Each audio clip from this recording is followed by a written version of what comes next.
Bonjour à tous, on va donc commencer avec le numéro 63 de la page 33. Appliquez ce programme au nombre 4, 0, moins 6. On choisit un nombre, on le double, on ajoute 5. Donc, pour 4, on a choisi notre nombre, on va le doubler. Ça va nous donner 8.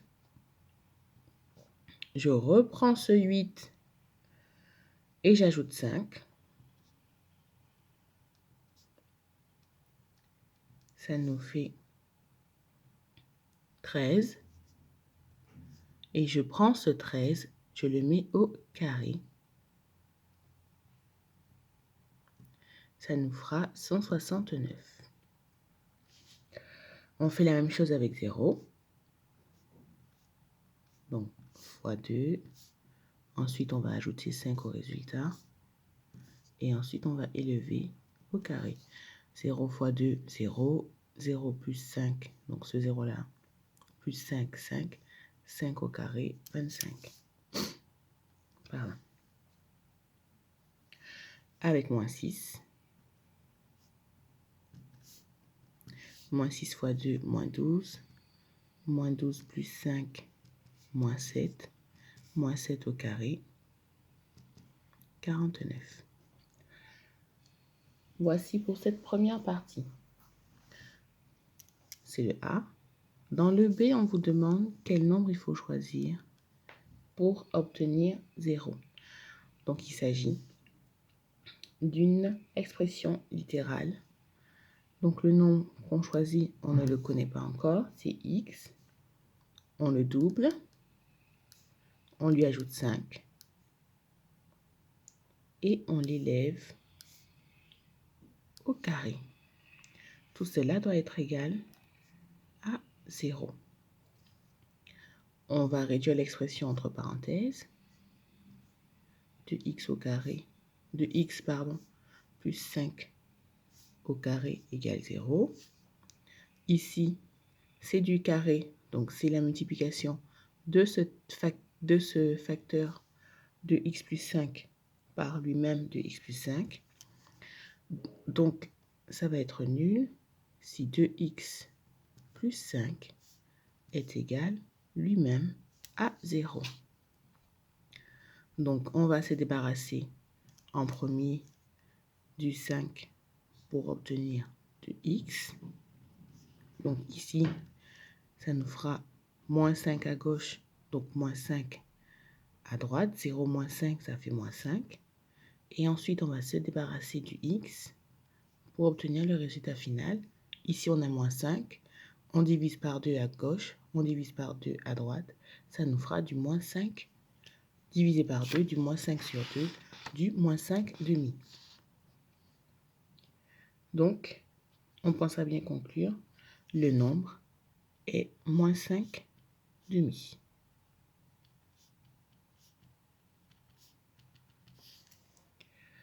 Bien.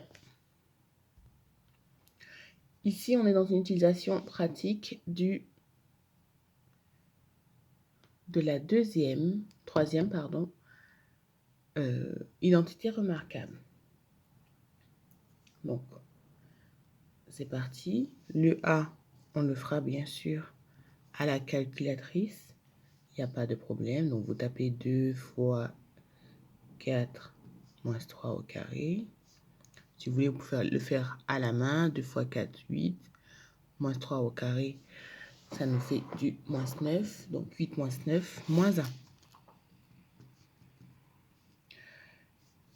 On aura 7 fois 9 moins 8 au carré.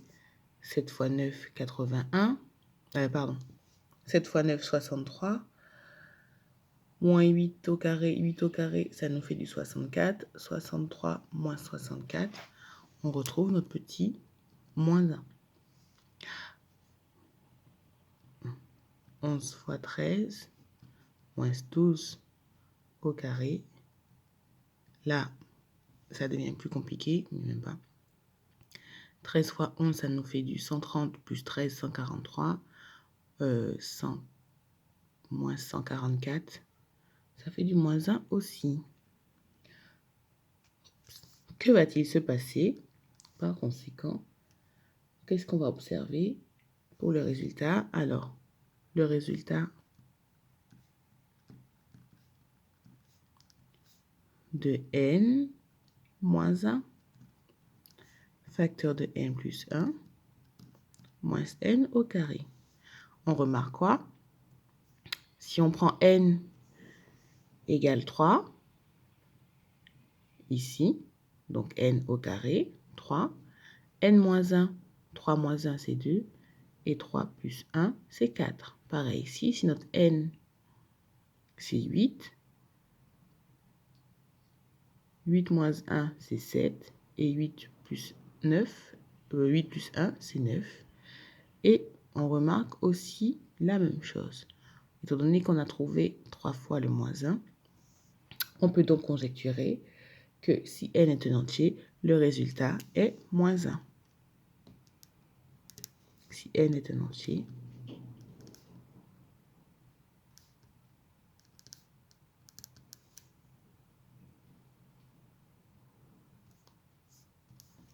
moins 1. On va maintenant passer à la démonstration de cette conjecture. Donc, pour cela, bon, je l'écris en petit, j'ai oublié que ça commençait par celui-là. Bien évidemment, c'est la même chose. Là, on reconnaît l'identité remarquable. Donc, c'est du A plus B, facteur de A moins B. D'accord.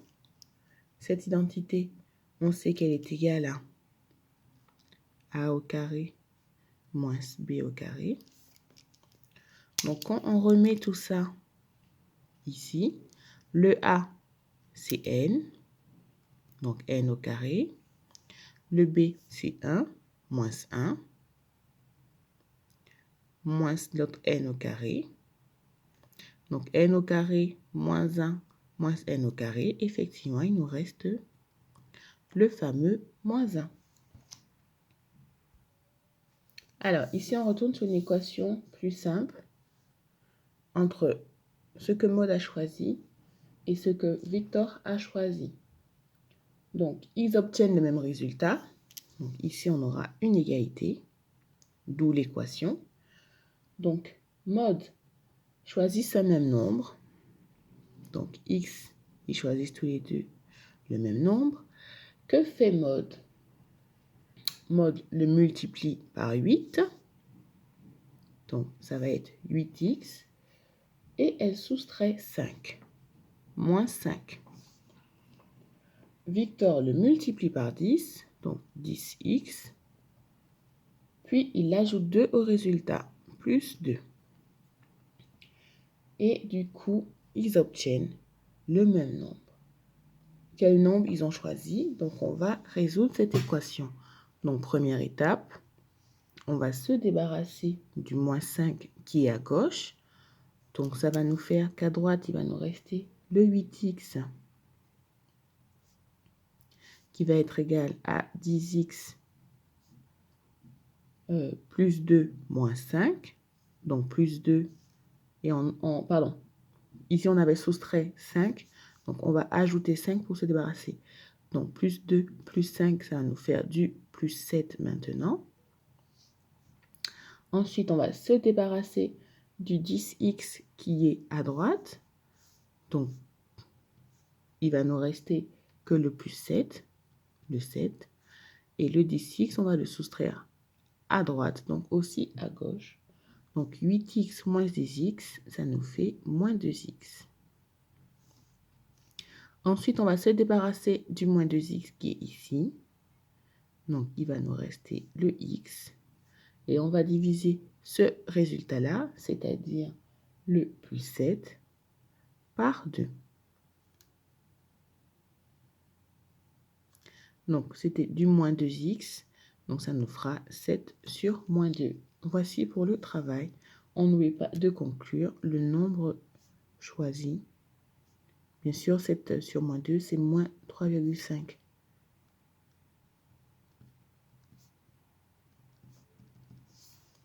Voilà. Alors, ici, on est sur calculer le nombre moyen de points de Joule. Donc, la méthode, on la connaît. Pour calculer le nombre moyen de points de Joule, on va ajouter 40 plus 35 plus 85. Enfin, 40 plus 35 plus 85 plus 67 plus 28 plus 74 et encore 28. Et tout ça va être divisé par les 7 valeurs. Donc 1, 2, 3, 4, 5, 6 et la 7e est là. Donc on divise tout ça par 7 et on obtiendra notre moyenne.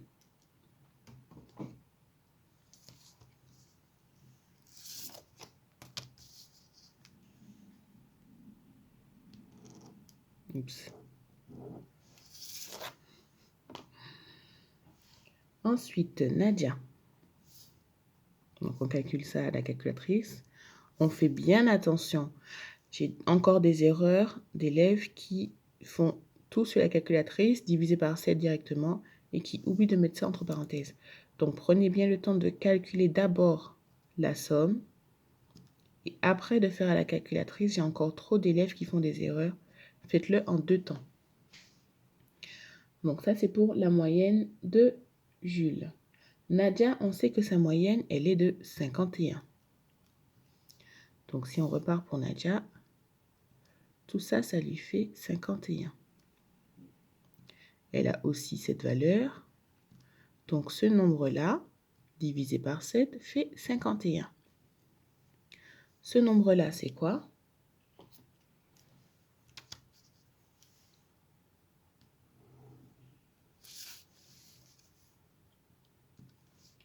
C'est 12, plus 62, plus 7, plus 100, plus 81, plus le nombre que l'on ne connaît pas, plus 30. Donc, tout ça va nous donner une valeur. Ici, on a ce nombre divisé par 7 qui fait 51, donc c'est 357. On n'a pas besoin de beaucoup de calculs. Donc, tout ça, toute cette somme-là fait 357. Donc, on pourra trouver le résultat de ces 6 termes-là. Avec une soustraction, on trouvera le résultat de celui-là. Donc, bien évidemment, on détaille tout. Donc, 357 moins le résultat qu'on aura trouvé en additionnant ces 6 termes-là va nous donner notre petit point d'interrogation. Je ne mets pas de point d'interrogation parce que vous allez le mettre aussi et ne pas réfléchir. N'est-ce pas, monsieur M.G.? Bien. Ensuite, on a le C, déterminer la série des médianes. Donc, pour déterminer la médiane, on va, comme le dit, on range d'abord chaque série dans l'ordre croissant. Donc ça, vous savez le faire. On a cette valeur. On met les 7 valeurs dans l'ordre pour Jules et pour Nadia. Ensuite, on est ici sur une série statistique qui a un nombre impair. Donc, première, 2, 3. 1, 2, 3. La 4e, la 5e, la 6e et la 7e. Pareil pour Nadia. On range dans l'ordre croissant. On est sur une série statistique qui a 7 valeurs. Donc, la médiane sera celle du milieu. Ce sera celle qui sera à ce niveau. On aura 1, 2, 3 à gauche, 1, 2, 3 à droite. Donc, ici, ce sera la médiane. Donc, on pourra la calculer. L'étendue, donc, c'est la plus petite valeur.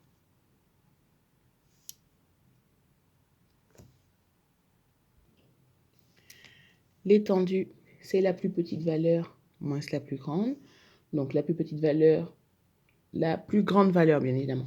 La plus grande moins la plus petite. Donc, la plus grande de Jules, c'est 74. La plus petite, c'est 28. Hop, on fait un petit 74 moins 28. La calculatrice nous donne le résultat pour Jules. Pour Nadia, ce sera 100 moins 7. Je ne pense pas que le résultat qu'on va trouver ici sera plus petit que 7. Donc, on va rester sur 100 moins 7. Peut-être que ce sera plus petit. On verra ça à la correction. Et du coup, le E, qui de Jules ou de Nadia la plus homogène? Donc, la plus homogène, c'est celle qui a une étendue la moins grande possible. Donc, je vous ai donné l'explication. Donc, on complète ça. Bien évidemment, on verra que c'est Jules.